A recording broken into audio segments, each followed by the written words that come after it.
और Iran America में दूसरी बातचीत बहुत जल्द होने वाली है। ये बहुत महत्वपूर्ण खबर इस वक्त मिल रही है। 20 अप्रैल को दूसरी बातचीत संभव है। इस्लामाबाद में ये बैठक हो सकती है। 11 से 12 अप्रैल को पहले राउंड की बातचीत हो सकती है। फिर से इस्लामाबाद को ही देखिए इस वेन्यू के तौर पर चुना जा रहा है। तो 11-12 तारीख को बात हुई थी, 21 घंटे तक बातचीत चली, तब बहुत कामयाब तस्वीर नजर नहीं आई थी।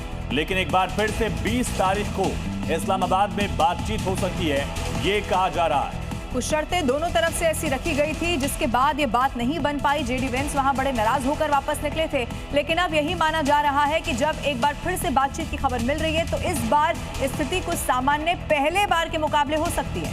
तो पाकिस्तान की तरफ से तमाम कोशिशें नाकाम साबित हुई थी 11-12 अप्रैल को, और इसी बीच मुनीर ईरान पहुंच गया था। डोनाल्ड ट्रंप ने भी कहा कि इस्लामाबाद वो जा सकते हैं।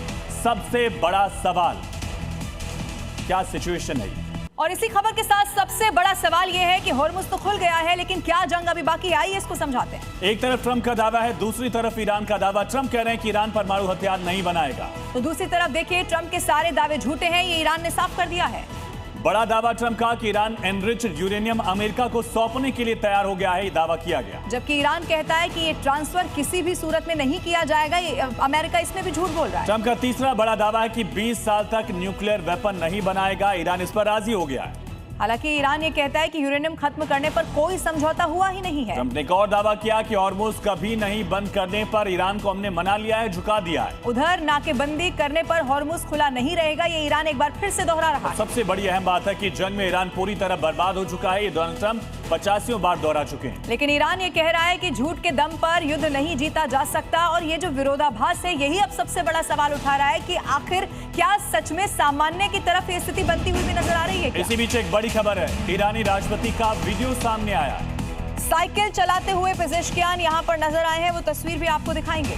ये तस्वीर आप देखिए, मसूद पेजेश्कियान अपने सहयोगियों के साथ ईरान की सड़कों पर साइकिलिंग करते नजर आए हैं। ये दिखाने की कोशिश कि ईरान में अभी स्थिति नॉर्मल हो गई है। देखिए बिल्कुल सामान्य तौर पर वो साइकिल चलाते हुए आपको इस तस्वीर में नजर आ रहे होंगे। संदेश जैसा आयुष ने कहा, बिल्कुल साफ है कि ना तो ईरान किसी खौफ में है, ना उसके बड़े लीडर कहीं छिपे हुए हैं, बल्कि वो आराम से सड़कों पर इसी तरह से घूम रहे हैं। तो ये मैसेज है बिल्कुल दुनिया को, और खास करके अमेरिका और इजराइल को, कि उसके नेता डरे हुए नहीं हैं, आम लोगों से मिल रहे हैं। जंग के बीच भी वो तस्वीरें आई थी जब लोगों से मिल रहे थे पेजेश्कियान। और एक और बड़ी खबर है, डोनाल्ड ट्रंप के दावे को ईरान ने सिरे से खारिज कर दिया है। यूरेनियम सौंपने के दावे को खारिज किया। ईरान ने कहा कि हमारे लिए पवित्र मिट्टी की तरह है, इसे किसी को नहीं सौंपेंगे। और इसीलिए ईरान ने कहा कि झूठ के दम पर इस तरह के युद्ध जीते नहीं जाते हैं। सीधे संदेश दिया है डोनाल्ड ट्रंप को कि अभी भी अगर झूठ को नहीं बंद किया गया तो फिर आगे स्थिति और ज्यादा खराब हो सकती है। दरअसल डोनाल्ड ट्रंप की तरफ से दावा किया गया था कि ईरान अपना एनरिच्ड यूरेनियम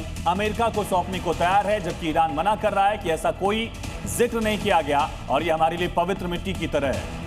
ईरान की राजधानी तेहरान में सरकार के समर्थन में बड़ी संख्या में लोग जुटे।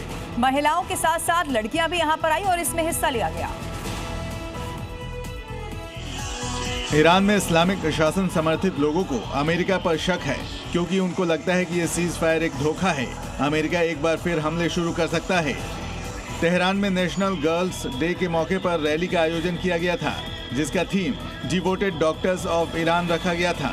प्रदर्शन में बड़ी संख्या में महिलाओं और लड़कियों ने भाग लिया, जो मैं ईरान की बेटी हूँ, मेरा जीवन ईरान के लिए कुर्बान है का नारा लगा रही थी।